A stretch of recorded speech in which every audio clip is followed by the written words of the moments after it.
Chapter 3 A Call from Dear Old Mom. One of the other modern changes that stretched down the island of Manhattan from the area now known as New Tokyo was the Maglev Highway. Above and between the tops of the buildings, an intricate network of electromagnetic pulse generators allowed vehicles to now fly above the city streets. Most of them were commercial vehicles. Several were privately owned limousines. But one red sports car stood out. It was built by Mercedes-Benz. It was very flashy and extremely expensive. Behind the wheel of this car was Cyril Okamoto, 28 years old. He was very attractive and well-groomed and wore a dark Italian suit. As he drove, he listened to an old recording of Jingle Jangle Jingle, and he sung along.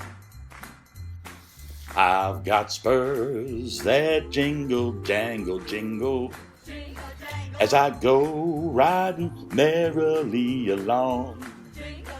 And they say, ain't you glad you're single? And that song ain't so very far from wrong. His mouth was poised to sing the next verse when the music abruptly cut off. A chime was heard, and a soothing woman's voice came over the speakers. I have an incoming call from your mother. One of the variety of computer monitors that made up the dashboard of the vehicle showed an icon for Cyril's personal, customized designed computer system, which read, Video Interactive Computer Interface. A window opened up on the screen, and we could see Barbara Kane's face appear. In the corner of the screen, the word encrypted blinked. Cyril waited for a beat, then pushed a button to accept the call. So, what brings you out of hibernation? Has it been that long? Barbara said. Mom, I haven't heard from you in about a year.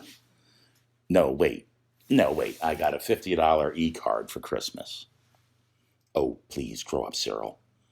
I've been doing research. You know I hyper-focus. It's just the way I am. I feel like Mary Magdalene when they rolled back the tomb. Barbara ignored his remark and plowed ahead. Yes, well, at any rate, I need your professional help. I'm a professional now?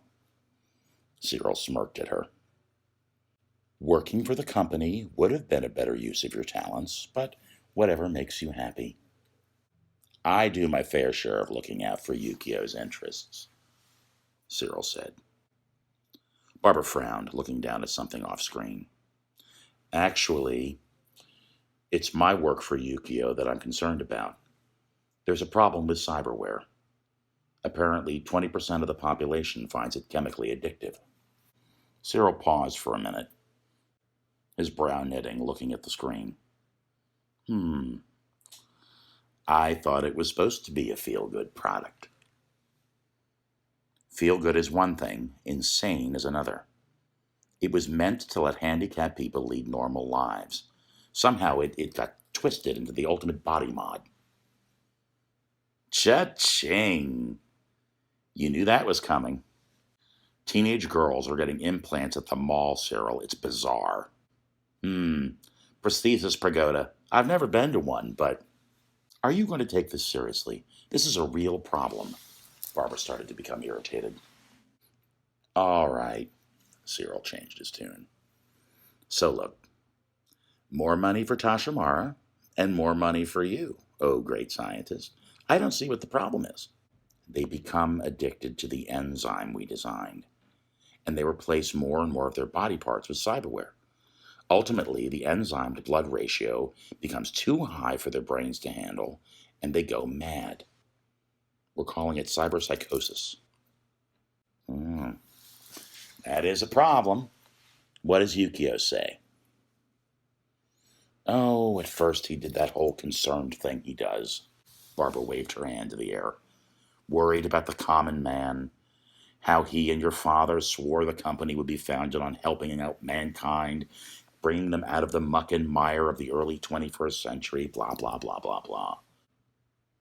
Cyril watches Barbara take a sip from a Tashamara mug.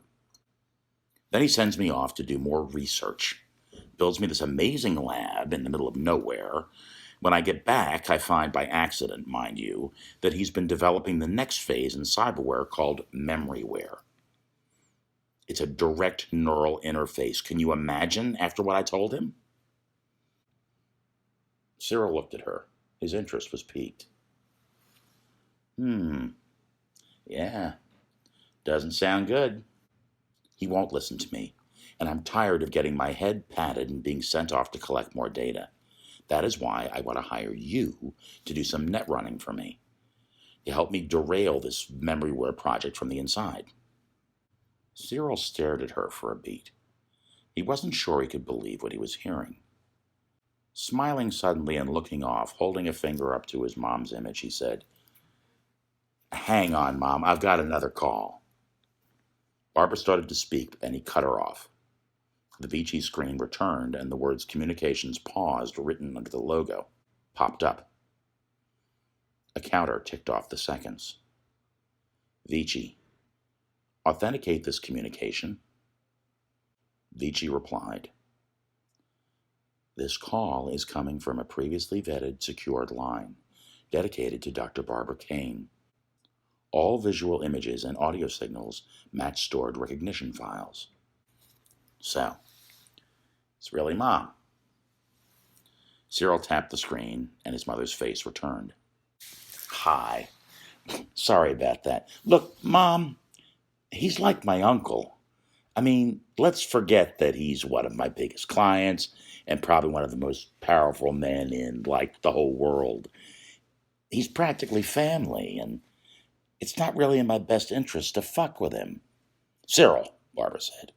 "All right, sorry, fornicate, whatever. I might not be a company man, but 80% of my business comes from him. Going up against him just doesn't seem to be a wise career move at this point."